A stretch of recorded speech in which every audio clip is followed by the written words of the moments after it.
did grow up in the firm. My grandfather, Art Hefren, founded the firm in 1948, and my father joined him in the mid-1950s. We had the quote board going across the one wall, and you also had the ticker tape still coming out of a little glass dome. Our FINRA number is 053, and I believe 2 older firms in the country than ours.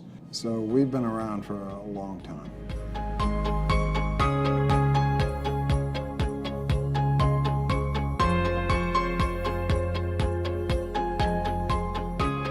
Grandfather was a real gentleman, so he was very client-focused, but just loved the investment markets, and he loved to do what was right for his clients. My father, Bill Tillotson, joined him in 1958, and he had come from the insurance business. When my dad joined him, he got into the investment field and said, well, how can you recommend investments if you don't really know someone's situation? So my father was really an early pioneer in doing financial planning. And we started doing what we call our master plan, which is a complete financial plan for clients before that term was really even popular. It really was a process that at the time was unique and really was very appropriate for what they were trying to do, which was to serve the client in a very holistic way.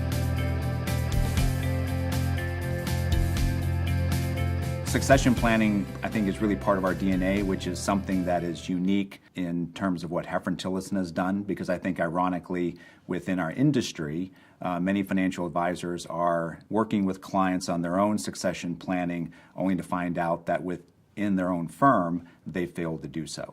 What makes Hefren-Tillotson different is they've grown through 4 generations of family ownership. We've been through 2 successions. We went from the succession of my grandfather, Art Hefren, to my father, Bill Tillotson.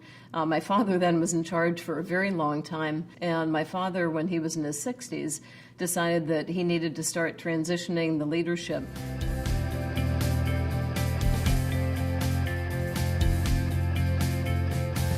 In terms of fee-based planning, it really is our core, and I would say it's one of the distinguishing factors that Hefren-Tillotson has, that we have much more of a focus on it than many other firms. I think under Mr. Tillotson's watch, fee-based planning was sort of in its infancy in the early 90s. Wrap accounts were becoming prevalent with very high internal fees, and he was constantly asking the question, how is this in the best interest of the client, and could never get a satisfactory answer, and so we sort of avoided that part of the business. But Kim kind of knew that long-term, down the road, recurring revenue, fee-based planning, unbiased advice, this was something that needed to become part of who we are and needed to be incorporated within the business. One of the things I really wanted to see for our firm was that we had a model where we could get compensated for the ongoing service that we gave clients, and that we also would be putting together investment strategies that were consistent across advisors and really consistent across the firm. Well, fee-based planning is really a win-win for the firm and for our clients. It really puts us on the same side of the desk and allows us to be completely objective in the advice that we provide to our clients and deliver on an ongoing basis. And I think that really gives us an advantage longer term.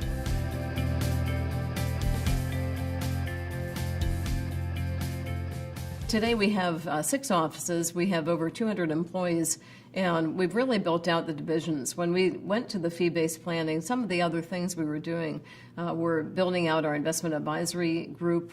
We've expanded in the financial planning department.